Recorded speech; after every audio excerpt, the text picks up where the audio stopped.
ఈ రోజుల్లో ప్రజల హృదయాల్లో లోపం పెరిగింది. అడవులను నాశనం చేస్తున్నారు, నీటి వనరులను కలుషితం చేస్తున్నారు, నీతిమంతులను బలహీనులను అణగదొక్కుతున్నారు, జంతువుల నివాసాలను కూడా ధ్వంసం చేస్తున్నారు. మనిషి మారితే ప్రకృతి కూడా ప్రశాంతమవుతుంది. దేవుని చిత్తానికి లోబడిన జీవితం భూమికి ఆశీర్వాదం అవుతుంది. యోనా కథ మనకిదే చెబుతుంది. యోనా చేప కడుపులో ఉంటూ 3 రోజులు ప్రార్థించి దేవుని నియమానికి లోబడతానని ఒప్పుకున్నాడు.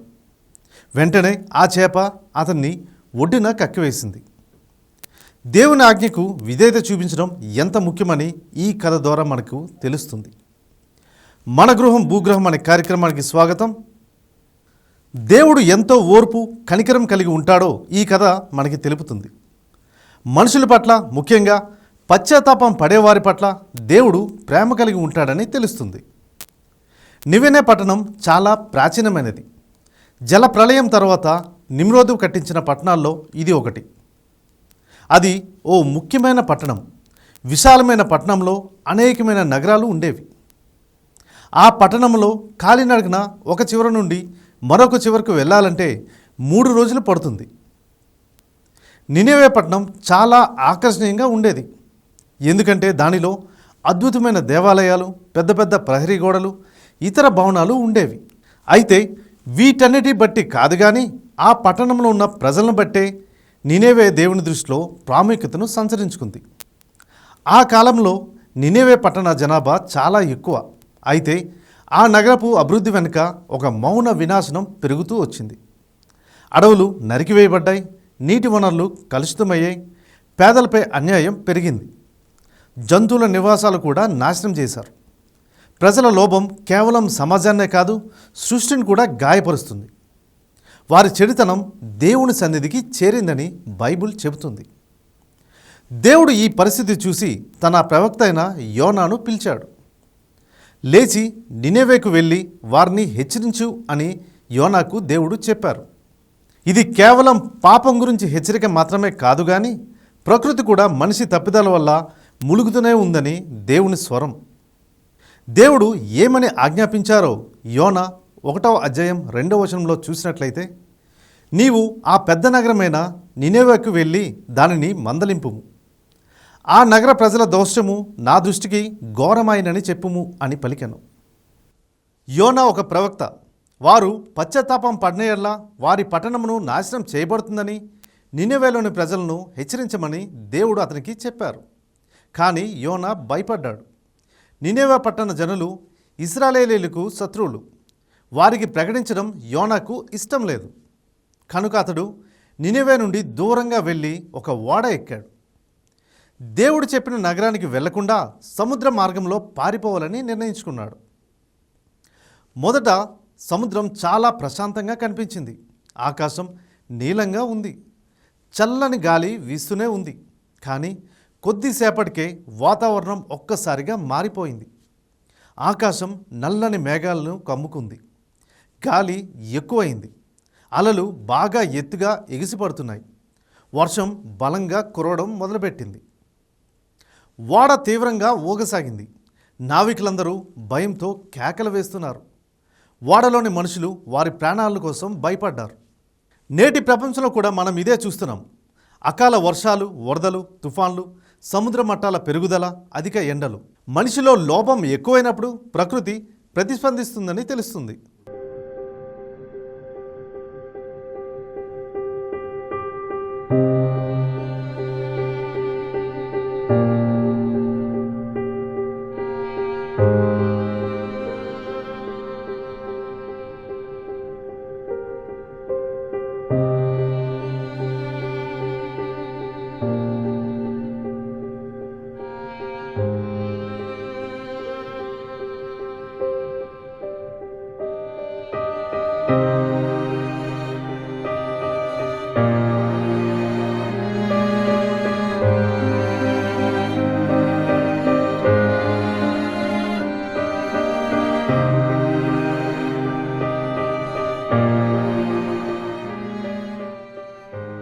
నావికులు భయపడి దేవునికి ప్రార్థన చేయడం ప్రారంభించారు. ఓడలో బరువు తగ్గించుటకు దానిలోని సరుకులను సముద్రంలో పడవేయడం ప్రారంభించారు. యోనా మాత్రం ఓడ కింద భాగానికి పోయి హాయిగా పడుకుని ఉన్నాడు. అతడు ప్రభు అడిగిన దాన్ని చేయకుండా పారిపోతున్నాడు గనుక ప్రభు తుఫాన్ని పంపించాడని యోనాకి తెలుసు. అక్కడున్న యోనాను చూసిన ఓడ అధిపతి, నీవెందుకు పడుకున్నావు, లేచి దేవునికి ప్రార్థన చేయము అని చెప్పాడు. బహుశా నీ దేవుడు నీ మొర ఆలకించి మనల్ని ప్రాణాలతో కాపాడవచ్చు కదా అని ఆయన అన్నాడు. ఇది కేవలం తుఫాను కాదు, ఇది ప్రకృతి హెచ్చరిక అని వారు గ్రహించారు.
నావికులు మనము చీట్లు వేసి ఈ దురదృష్టమునకు కారకులెవరో తెలుసుకుందామని వారు చీట్లు వేశారు.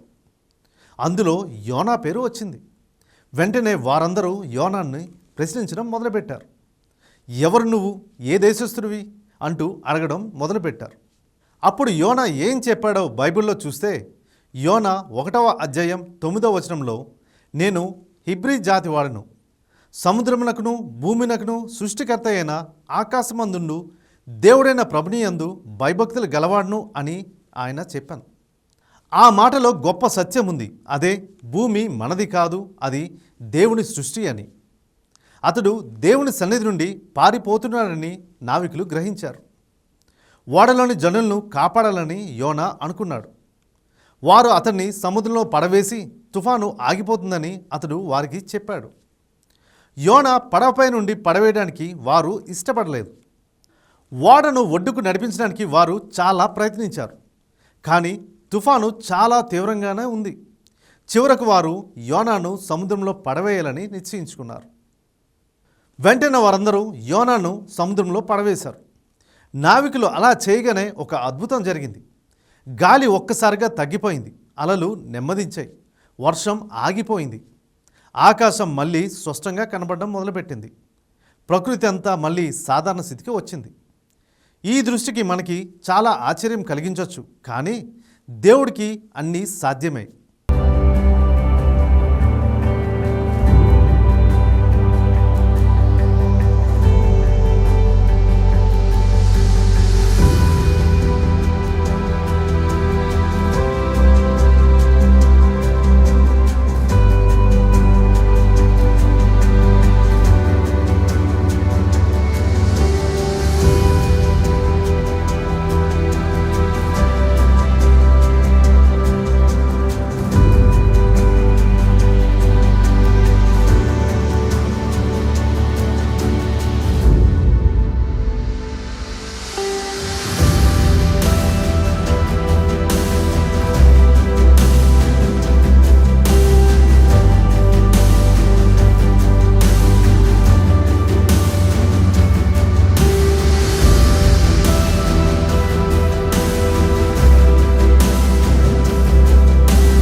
ఈ దృశ్యం మనకు ఒక గొప్ప పాఠం నేర్పుతుంది. మనిషి మారినప్పుడు ప్రకృతి కూడా శాంతిస్తుంది. దేవుడు యోనాను ఒక గొప్ప చేప ద్వారా అప్పుడు రక్షించాడు. 3 రోజులు 3 రాత్రులు అతను ఆ చేప కడుపులోనే గడిపాడు. ఆ చీకటిలో యోనా ఒక లోతైన సత్యాన్ని కూడా గ్రహించాడు. ప్రకృతిని నిర్లక్ష్యం చేసిన మనిషి చివరకు అదే ప్రకృతిలో చిక్కుకుపోతాడని ఆయన గ్రహించాడు. ప్రస్తుతం మనం ఎదుర్కొంటున్న సమస్యలు అవే చెప్తున్నాయి. వరదలు, తుఫాన్లు, నీటి కొరత, తీవ్రమైన ఎండలు ఇవన్నీ భూమి మనకి పంపుతున్న హెచ్చరికలే. చేప కడుపులో ఉన్న సమయంలో యోనా ప్రార్థించి పశ్చాత్తాపపడ్డాడు. అతడు సరైన దాన్ని చెయ్యాలని, ప్రభువు చెప్పింది వినాలని అనుకున్నాడు. ప్రభువు యోనా ప్రార్థనను ఆలకించారు. చేప యోనాను పొడి నేల మీద కక్కివేయనట్లుగా చేశారు. అప్పటికైనా ప్రాణాలతోనే ఉన్నాడు. ఇదంతా యోనాకు ఎంతో అద్భుతంగా అనిపించింది.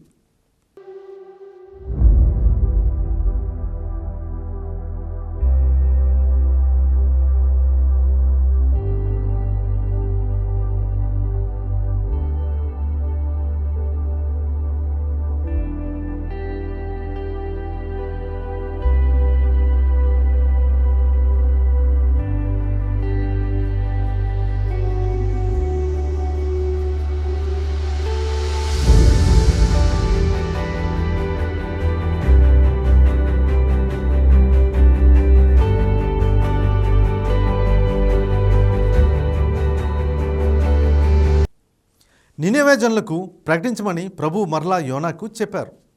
నినెవేకు వెళ్ళమని దేవుడు రెండోసారి చెప్పినప్పుడు యోనా ఇంకేమీ ఆలోచించకుండా సిద్ధమయ్యాడు. తూర్పు దిశగా తన సుదీర్ఘ ప్రయాణాన్ని మొదలుపెట్టాడు. దేవుడు ఇచ్చిన క్రమశిక్షణను స్వీకరించి యోనా మారాడా? ఉదాహరణకు దేవుడు కనికరంతో యోనాను మునిగిపోకుండా కాపాడాడు. చేసిన తప్పుకు ఆయన్ను శిక్షించకుండా వదిలేశాడు. తన పని చేయడానికి ఆయన ఇంకొక అవకాశం యోనాకు ఇచ్చాడు. యోనా నినెవేను దేవుడు చూసినట్లుగా చూడలేదు. నినెవే పట్టణం దేవుని దృష్టిలో గొప్ప పట్టణం అని బైబిల్ చెప్తుంది. దేవుడు నినెవే పట్టణాన్ని మహాపురం అని 3 సార్లు సంబోధించినట్లుగా యోనా పుస్తకంలో ఉంది. చివరకు యోనా నినెవే పట్టణానికి చేరుకున్నప్పుడు ఆ పట్టణంలో అధిక జనాభా ఉందన్న విషయం అతనికి తెలిసింది. ఆయన ఎంతో భయపడి ఉండుంటాడు. తన సందేశాన్ని ప్రకటించడానికి ఒక అనువైన స్థలం కోసం చూస్తూ ఒక రోజంతా నడిచి జనంతో కిటకిటలాడుతున్న పట్టణంలోనికి ప్రవేశించాడు. ఆ ప్రజలతో ఆయన ఎలా మాట్లాడాడు? వారి భాషను ఆయన నేర్చుకుని ఉన్నాడా, లేక అద్భుతం చేసి ఆ భాష మాట్లాడే సామర్థ్యాన్ని దేవుడు యోనాకి ఇచ్చాడా అనేది మనకి తెలియదు. బహుశా ఆయన ఒక అనువాదికుని పెట్టుకొని తన సొంత భాష హెబ్రీలో నినెవే ప్రజలకు ప్రకటించి ఉంటాడు. ఆయన ఎలా చెప్పినా సరే 40 దినములు ముగియగానే నినెవే పట్టణం నాశనమవుతుందని ప్రకటించాడు. ఆ సందేశం ఆ ప్రజలకు ఆయనకు ప్రజాదరణ తీసుకురాదు. అయినప్పటికీ అదే విషయాన్ని ఆయన ధైర్యంగా అందరికీ ప్రకటిస్తూ వెళ్ళాడు. అలా ఎంతో ధైర్యాన్ని, విశ్వాసాన్ని చూపించాడు. జనులు కోపోద్రికులై తన మీద దాడి చేస్తారని ఆ సమయంలో యోనా భయపడి ఉంటాడు. కానీ ఆశ్చర్యంగా ప్రజలు చక్కగా స్పందించారు. తమ పాపాలకు పశ్చాత్తాపపడ్డారు. చిన్న పెద్ద అని తారతమ్యాలు లేకుండా అందరూ కూడా దేవుని సందేశాన్ని విన్నారు. అందరూ ఉపవాసం ఉండి మరీ ప్రార్థన చేయడం ప్రారంభించారు. ఈ వార్త రాజు దాకా చేరింది. యోనా సందేశాన్ని రాజు కూడా విన్నాడు. ఆయన పశ్చాత్తాపపడ్డాడు. దైవ భయంతో రాజు తన సింహాసనం మీద నుండి దిగివచ్చి రాజ వస్త్రాలను తీసివేసి తన దేశ ప్రజలందరిలాగే గోనెపట్ట కట్టుకొని బూడిదలో కూర్చుండెను. అప్పటి వరకు ప్రజలు సొంతగా చేస్తున్న ఉపవాసం రాజు తన మంత్రులతో కలిసి ఆజ్ఞ జారీ చేయడంతో అధికార చర్యగా మారింది. పెంపుడు జంతువులతో సహా అందరూ గోనెపట్ట కట్టుకోవాలని రాజు ఆజ్ఞాపించాడు. తన ప్రజలు తప్పు చేశారని, హింసకు పాల్పడ్డారని రాజు వినయంగా అంగీకరించాడు. ప్రజలు హృదయపూర్వకంగా మారితే దేవుడు తన కోపాన్ని ఉపసంహరించుకుంటాడని, కరుణ చూపుతాడని విశ్వాసాన్ని రాజు ఇక్కడ వ్యక్తపరిచాడు.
ప్రజల హృదయం మార్పును చూచి దేవుడు కరుణతో తన తీర్పును నిలిపివేశాడు. వారి మీద జాలి చెంది పూర్వము తాను చెప్పినట్లుగా వారిని దేవుడు శిక్షింపలేదు. యోనా కథ మనకు దేవుని పిలుపుకు లోబడడం, పశ్చాత్తాప సందేశాన్ని ధైర్యంగా ప్రకటించడం మరియు ప్రజల మార్పును చూసి కనికరించే హృదయం కలిగి ఉండడం ఎంత అవసరమో నేర్పిస్తుంది. ఈ లక్షణాలు నేటి గురువులకు మాత్రమే కాదు కానీ క్రైస్తవులమైన మనందరికీ అత్యంత అవసరం. వాళ్ళెంత చెడ్డ పనులు చేసినా దేవుడు వాళ్ళ విషయంలో శ్రద్ధ చూపించాడు. ఆయన ప్రతి మనిషిని ప్రేమిస్తాడని తెలుస్తుంది. ప్రతి ఒక్కరూ పశ్చాత్తాపం చూపించి తమ తప్పుల నుండి నేర్చుకోవాలన్నదే దేవుని కోరిక. ఆ భయంకరమైన తుఫాన్ సమయంలో యోనాకు ఆ భీకరమైన శబ్దాలు ఒక్కసారి ఆగిపోతే ఎంత బాగుంటుందో అనిపించింది. పెద్ద పెద్ద అలలు ఊవెత్తున ఎగిరిపడుతున్నాయి. ఆ దాటికి ఓడ కిరుకిరుమంటూ శబ్దాలు చేస్తుంది. కానీ వీటన్నిటికన్నా ఓడలోని వాళ్ళు భయంతో పెడుతున్న ఆర్తనాదాలే ఆయన్ని ఎక్కువగా భయపెట్టాయి. ఓడ సిబ్బంది, నావికులు భయంతో కేకలు పెడుతూ ఓడను కాపాడడానికి ప్రయత్నించారు. తన వల్లే వాళ్ళందరి ప్రాణాలు ప్రమాదంలో పడ్డాయని యోనా ఆ సమయంలో బాధపడ్డాడు. యోనాకు ఇలాంటి దుస్థితి ఎందుకు వచ్చింది? ఆయన దేవునికి అవిధేయత చూపించి అది పెద్ద తప్పు చేశాడు. ఇంతకీ ఆయన చేసిందేమిటి? పరిస్థితి చేయి దాటిపోయిందా? వీటికి జవాబులు తెలుసుకుంటే మనం కూడా ఎంతో నేర్చుకోవచ్చు. ఉదాహరణకు దేవుడి మీద నిజమైన విశ్వాసం చూపించే వాళ్ళు కూడా కొన్నిసార్లు తప్పులు చేస్తారని యోనా కథ నుండి మనం తెలుసుకుంటాం. అంతేకాదు వాళ్ళు వాటిని ఎలా సరిదిద్దుకోవచ్చో కూడా నేర్చుకుంటాం. యోనా కథ వినగానే మనకు బైబిల్ గురించి తెలిసిన వాళ్ళకి ఎవరికైనా సాధారణంగా ఆయనలోని లోపాలే గుర్తొస్తాయి. అంటే ఆయన దేవుని మాట వినలేదని, మొండిగా ప్రవర్తించారని మాత్రమే గుర్తొస్తుంది. కానీ ఆయన గురించి మనం తెలుసుకోవాల్సింది ఇంకా ఎంతో ఉంది. ఆయన తండ్రి దేవుడు ఎన్నుకున్న ఒక ప్రవక్తని మీకు తెలుసా? ఒకవేళ యోనా విశ్వాసం లేనివాడు, అవినీతిపరుడు అయ్యుంటే దేవుడు అంత పెద్ద బాధ్యతను ఆయనకి అప్పగించేవాడే కాదు. యోనా కాలం నాటికి ఆ దేశం దేవుని దృష్టిలో చెడుగా ప్రవర్తిస్తున్న రాజు పరిపాలిస్తున్నాడు. యోనా ప్రవక్తగా ఉన్నందుకు సంతోషించిన మాట అటు ఉంచితే, అలాంటి పరిస్థితుల్లో సేవ చేయడం యోనాకు కూడా చాలా కష్టమై ఉంటుంది. ఆ అసాధారణమైన చోట అంటే చేప కడుపులో ఉన్న యోనా దేవుడు ఎవరినైనాను, ఎక్కడైనాను, ఎప్పుడైనాను రక్షించగల సమర్థుడని తెలుసుకున్నాడు. అక్కడ కూడా బాధపడుతున్న తన సేవకుణ్ణి దేవుడు రక్షించాడు. ఓ పెద్ద చేప కడుపులో 3 రోజుల పాటు ఒక వ్యక్తి సజీవుగా ఉంచడం అనేది దేవుడికి మాత్రమే సాధ్యం. మన ప్రాణం దేవుని వశంలో ఉందని గుర్తుంచుకోవడం మంచిది. మన శ్వాస తీసుకుంటున్నాము, జీవిస్తున్నామంటే అదంతా దేవుని చలవే. మరి ఆయన పట్ల మనకు కృతజ్ఞత ఉందా? అలాగైతే మనం దేవుడు చెప్పిందంతా చెయ్యాలి కదా. యోనా కథ చివరిలో మనసును కదిలించే ఒక అద్భుతమైన దృశ్యం కనిపిస్తుంది. దేవుడు యోనా కొరకు ఒక చెట్టును మొలిపించి అతనికి ఆశ్రయాన్ని ఇచ్చాడు. ఎండలో అలసిపోయిన యోనాకు ఆ చెట్టు ఎంతో ఆనందాన్ని ఇచ్చింది. కానీ మరుసటి రోజుకి అది ఎండిపోయింది. ఆ చెట్టు నశించిపోవడం చూసి యోనా చాలా బాధపడ్డాడు. అతని హృదయం కలత చెందింది. అప్పుడు దేవుడు యోనాకు ఒక గొప్ప ఆత్మీయ పాఠాన్ని నేర్పించారు. దేవుడు మాట్లాడుతూ, నీవు శ్రమపడని, పెంచని ఒక చిన్న చెట్టు కోసం ఇంతగా బాధపడుతున్నావు. అయితే నేను సృష్టించిన నినెవే పట్టణంలోని లక్షలాది ప్రజల కోసం నేను ఎంత కరుణ చూపాలో ఆలోచించు అని దేవుడు యోనాతో అన్నారు. ఇది కేవలం యోనాకి మాత్రమే కాదు, నేటి మనందరం కూడా ఒక హెచ్చరిక. ఈ కాలంలో కూడా ఇదే పరిస్థితి కనిపిస్తుంది. మనకు ఉపయోగపడే చిన్న చిన్న వస్తువులు పోయినా మనం తెగ బాధపడతాం. ఒక చెట్టు నరికివేయబడితే కొందరికి మాత్రమే బాధ కలుగుతుంది. కానీ దేవుడు ప్రతి జీవిపై ప్రేమ కలిగినవాడు. మనుషులు, జంతువులు, చెట్లు, ప్రకృతి ఇవన్నీ ఆయన సృష్టి. అందుకే సృష్టిని ప్రేమించడం అంటే సృష్టికర్తను గౌరవించడమే. ఈ యోనా కథ మనకు ప్రకృతి సంరక్షణ గురించి గొప్ప సందేశం ఇస్తుంది. ఒక చిన్న చెట్టు కూడా మన జీవితంలో ఎంత విలువైందో దేవుడు యోనాకు చూపించాడు. నేడు మన ప్రపంచం వేడెక్కిపోతుంది, అడవులు నశిస్తున్నాయి, నీటి వనరులు తగ్గిపోతున్నాయి. ఈ సందర్భంలో ప్రతి క్రైస్తవుడు, ప్రతి విశ్వాసి సృష్టిని కాపాడే బాధ్యతను గుర్తించాలి. ఒక చెట్టు నాటడం, నీటిని ఆదా చేయడం, ప్రకృతిని హాని చేయకుండా జీవించడం దేవుని కరుణ మనుషులపై మాత్రమే కాదు, సమస్త సృష్టిపైన ఉందని ఈ కథ మనకు తెలియజేస్తుంది. యోనాకు చెట్టు ద్వారా నేర్పిన పాఠం మనకు కూడా వర్తిస్తుంది. మనం చిన్న చిన్న విషయాల కోసం బాధపడుతున్నప్పుడు దేవుడు మొత్తం ప్రపంచం కోసం బాధపడుతున్నారని గుర్తించాలి. బలహీనుల పక్షాన నిలబడిన విశ్వాసం సజీవమైన విశ్వాసం కానట్లే సృష్టిని కాపాడిన విశ్వాసం కూడా అసంపూర్ణమే. కాబట్టి మనం యోనా కథను చదివినప్పుడు దేవుని హృదయాన్ని అర్థం చేసుకోవాలి. ఆయన కరుణ, ఆయన ప్రేమ, ఆయన సృష్టిపై ఉన్న శ్రద్ధ మన జీవితాలకు కూడా ప్రతిఫలించాలి. ఒక చెట్టు నీడ యోనాకు పాఠమైందంటే నేడు ప్రకృతి సంక్షోభం మనకు ఒక దైవ పిలుపు వంటిది. మనం దేవుని సృష్టిని ప్రేమించి కాపాడి భవిష్యత్ తరాలకు అందించాలి.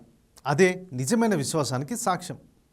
యోనా నినెవేను మేలుకొల్పినట్లే నేడు సృష్టిని కాపాడే బాధ్యత గురించి ప్రపంచాన్ని మనం మేల్కొల్పాలి. ఆ మేల్కొల్పే దేవుని స్వరాలుగా మనం మారాలి. ప్రజలు పశ్చాత్తాపానికి పిలిచిన యోనాలాగానే నేడు భూమిని కాపాడే బాధ్యత వైపు మనుషులను మేలుకొల్పే స్వరాలుగా మనం ఉండాలి. ప్రతి విశ్వాసి, ప్రతి గురువు, ప్రతి కుటుంబం ఈ పిలుపును వినాలి. పశ్చాత్తాపానికి పిలిచిన యోనా స్వరం లాగానే సృష్టి పరిరక్షణకు పిలిచిన దేవుని స్వరం నేడు మన ద్వారా వినిపించాలి. భూమి మూలుగుతుంది, సముద్రాలు హెచ్చరిస్తున్నాయి, గాలి మార్పు కోరుకుంటుంది. ఈ సమయంలో దేవుడు అడుగుతున్న ఒకే ఒక్క ప్రశ్న, నీవు నా స్వరంగా నిలుస్తావా అని. ఇది ఈ వారం మన గృహం భూగ్రహం విశేషాలు. చూస్తూనే ఉండండి మన దివ్యవాణి టీవీ. వచ్చే వారం మరికొత్త విశేషాలతో మరలా కలుద్దాం. మీ క్రాంతి స్వరూప్.